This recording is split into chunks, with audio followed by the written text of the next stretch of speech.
तो hello students, स्वागत है आप सभी का आज फिर से एक नए वीडियो में। तो जैसा कि आपने थंबनेल में देख लिया है कि आज की इस वीडियो में हम समीकरण को प्रतिस्थापन विधि के द्वारा कैसे हल करते हैं वो आज हम जानने वाले हैं। तो चलिए बिना टाइम को वेस्ट किए अपने इस क्वेश्चन को जानते हैं कि क्वेश्चन को कैसे सॉल्व करेंगे।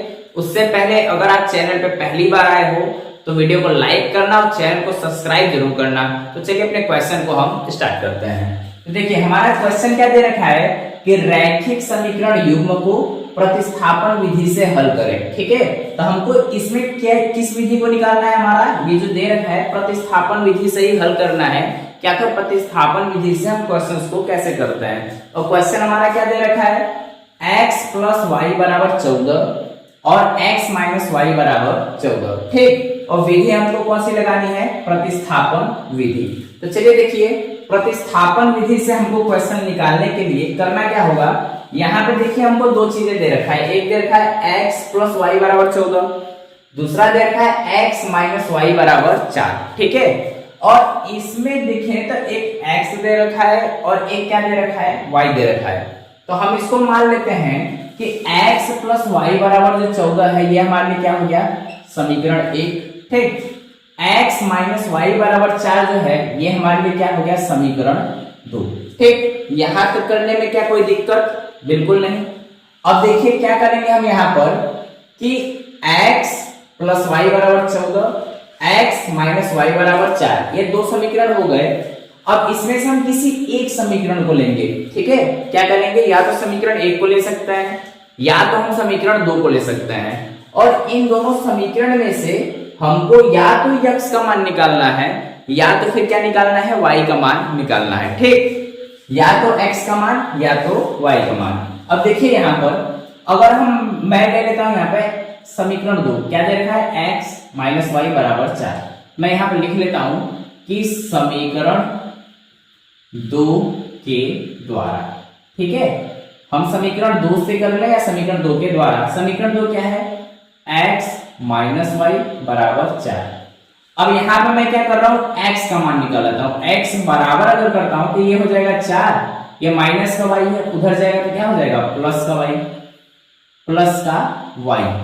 अब देखिए x का यहाँ पे हमको वैल्यू मिल गया, क्या मिल गया, x बराबर 4 + y। ठीक, अब क्या करेंगे हम, इस x के वैल्यू को किसमें रख देंगे, समीकरण 1 में। ठीक है, जो हमको x का वैल्यू मिला है उसको किसमें रख देंगे अब हम, समीकरण 1 में। और समीकरण 1 हमारा क्या है, x + y = 14। फिर से मैं लिख लेता हूं यहाँ पर x + y = 14। ठीक है, अब ये जो x है, यहाँ पर x है, तो x का हमको वैल्यू कितना मिल चुका है, 4 + y। कितना मिल चुका है, 4 + y। तो अब हम यहाँ पे क्या करेंगे, इस x की जगह पर 4 + y को रखेंगे। ठीक है ना, x के स्थान पे कितना रखने वाले हम, 4 + y। तो देखिए यहाँ पे लिख दिए 4 + y = 14। यहाँ तक करने में कोई दिक्कत बिल्कुल नहीं।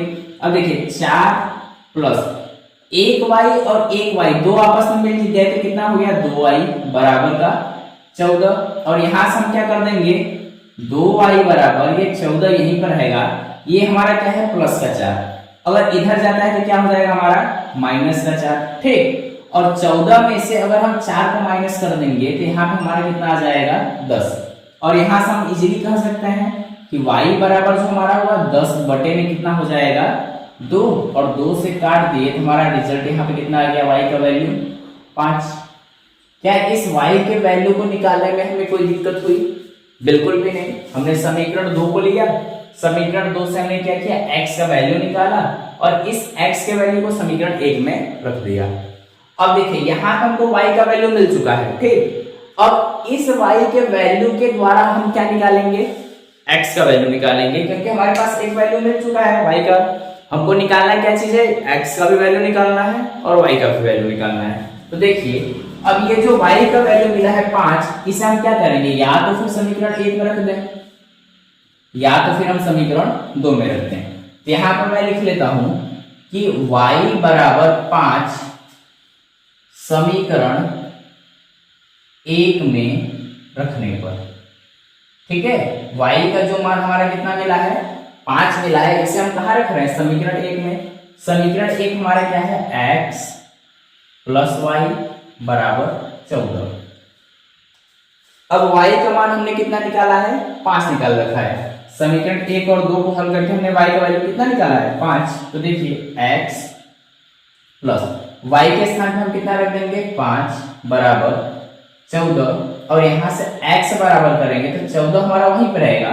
ये प्लस का 5 उधर जाएगा तो क्या हो जाएगा, माइनस का 5, और यहाँ से x बराबर करते हैं तो 14 में से अगर 5 को घटाते हैं तो हमारा कितना आ जाता है, 9। और यहाँ से देखिए हम लोगों ने x का वैल्यू कितना निकाल लिया, 9। y का वैल्यू हमारा कितना आ गया, 5। हमने x का भी वैल्यू निकाल लिया, y का भी वैल्यू निकाल लिया, लेकिन क्या ये हमारे वैल्यू सही आए हैं। अब देखो इसको भी हम क्या कर सकते हैं, बहुत ही आसान तरीके से चेक कर सकते हैं। फर्स्ट इक्वेशन, पहला समीकरण जो हमको दे रखा है, क्या दे रखा है, x प्लस वाई बराबर 14। मतलब x के वैल्यू को देखिए क्या है, x प्लस वाई बराबर 14। इसका मतलब क्या हुआ कि x का वैल्यू और y का वैल्यू दोनों को अगर हम जोड़ दें तो कितना आएगा, 14। दूसरा हमारा क्या है, x माइनस वाई बराबर 4, यानी x के वैल्यू में से y का वैल्यू अगर हम घटा देते हैं तो कितना आएगा, 4। तो देखो x का जो वैल्यू हमारा कितना आया है, 9, प्लस y का जो वैल्यू आया वो यहाँ पे कितना आया है, 5, और 9 और 5 को जोड़ देते हैं तो हमारा रिजल्ट कितना आ जाता है, 14 के बराबर आ जाता है। इसका मतलब ये हुआ हमारा इक्वेशन इक्वल है। यहाँ पर देख लो x का वैल्यू कितना है हमारा, 9, माइनस y का वैल्यू कितना है, 5, और 9 में से 5 को घटा देते हैं तो हमारा कितना आ जाता है, 4। मतलब जो हमने x का वैल्यू और y का वैल्यू निकाला है वो समीकरण 1 और समीकरण 2 को क्या कर रहा है, संतुलित भी कर रहा है। तो इस तरीके से हमने आंसर को चेक भी कर लिया कि जो हमने x का वैल्यू निकाला है और y का वैल्यू निकाला, ये दोनों वैल्यू हमारे क्या है, सही है। तो इस तरीके से आज की इस वीडियो में हमने क्या जाना कि बहुत ही आसान तरीके से हम प्रतिस्थापन विधि द्वारा x के मान को y के मान को कैसे हल करते हैं। आई होप कि ये वीडियो आपको पसंद आई होगी, तो वीडियो को लाइक करना और चैनल को सब्सक्राइब जरूर करना। फिर से हम मिलते हैं एक नए वीडियो में, तब तक के लिए जय हिंद, जय भारत।